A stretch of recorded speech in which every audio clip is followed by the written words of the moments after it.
Hello, let's do one up. Puzzle 230. Let's play. I'll explain the rules. So rows and columns are potentially split by these bold borders, creating segments. If there's no bold borders, then the entire row or column is a single segment. A segment of length n has the digits 1 to n exactly once each. So this segment, we need 1 through 4. We need 1 through 3 here, once each. A segment with no border is going to need 1 through 7, because we're 7 by 7 today. All right, I'm going to get started. I think I saw 1 here. Yeah, that's a 1. So that means this is a 1 here as well. Vertically, segment is only 1 length. Horizontally, segment's 1 length. Here, this is 2 length. We know this 2 tells us this has to be 1, and that's a 2. I need 1 and 3 here. I need, let's see, low-hanging fruit. I need 1 and 4 here. Doesn't really help me. I need 1 and 2 here. This 1 tells me that's 2 and 1. 2, 3, 4 down here. This sees a 1. And this sees a 1, so this segment, all segments need a 1, and it comes from here. This can't be 2 now, so, well, not now, but this can't be 2, so it can only be 3, and that's a 2. We're left with a 3, 4 here. Let's see, any other easy gains here? 3, 4, 1, 4. Okay, I want to, let's see, I think we should look for 7s.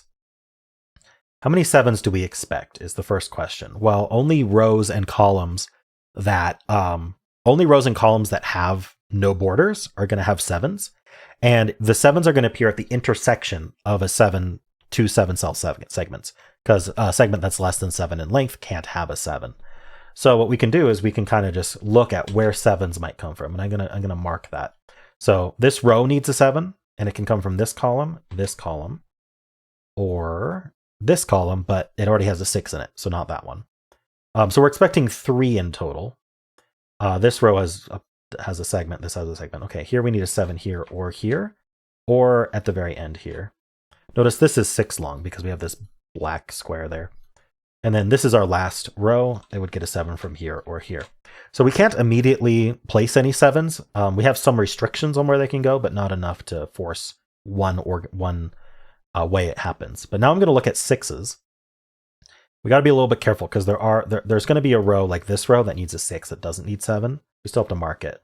So this row already has a 6, first of all. This row needs a 6. It can come from anywhere that 7 can come from, as well as from, well, this column already has a 6 in it, so it's not going to come from there. This row already has a 6 in it. So we're expecting two 6s, and it's going to be from these 2 columns. But this already has a 2 filled into it. So 6 could come from here. Notice it can't come from here or here. This already has a 6. Can't come from here. This already has a 6. So the only place in this row to get a 6 is here.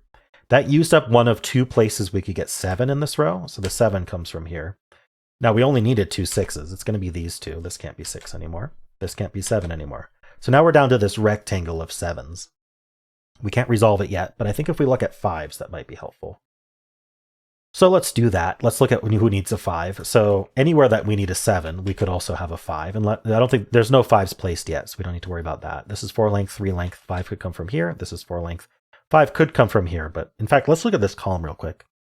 We need 4 and 5 in this column, and this is not a 5 length segment. So 5 can only come from here, and that's a 4. So that's a nice little extra. All right, so that let us place one of our 5s. This row still needs 5. This is 4 length. This row needs a 5. Could come from here. This is 4 length, 4 length. 5 could come from here. That's 4 length. This row has a 5 already. This row needs a 5. This is 4 length. Could come from here. This is 3 length. So the 5 does come from here. These are not 5s. And so now this row can only get 5 from here based on our markings. And that removes 5 from here. So this is our 5. That used up a 7. So the 7 ends up here and here. All right, so we placed the large digits. Just by working backwards from 7, it allowed us to place a lot of these large digits. This row is now down to 3, 4. This is only 3 length, so it has to be the 3, and this is the 4. We need 1 and 2 here now. This 1 tells us that's 2 and 1.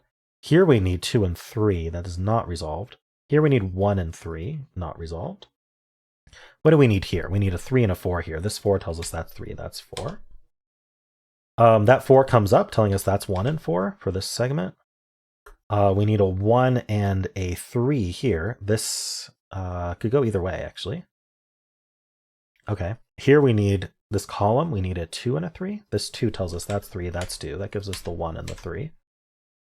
We need 1 and 2 here. This 2, oh no, we need 1 and 4 here. Sorry. This can't be 4 because it's a 3-link segment. So this has to be the 1. That gives us the 2 here and the 4 here. We need a 1 and a 3 here. It's not resolved. We need a 1 and a 2 here. This 1 tells us this is 2, this is 1. That also finishes this segment. That 1 tells us this is 1 and 3. Over here we need a 2 and a 4. That 2 tells us that's 4, that's 2. This column finishes with a 4. The column finishes with 3, and we're done. All right. Hopefully that was instructive. I tried to go slow and explain things because I feel like, especially these earlier puzzles, people are learning how to solve, and so I hope that's helpful for you. And so let me know how you did.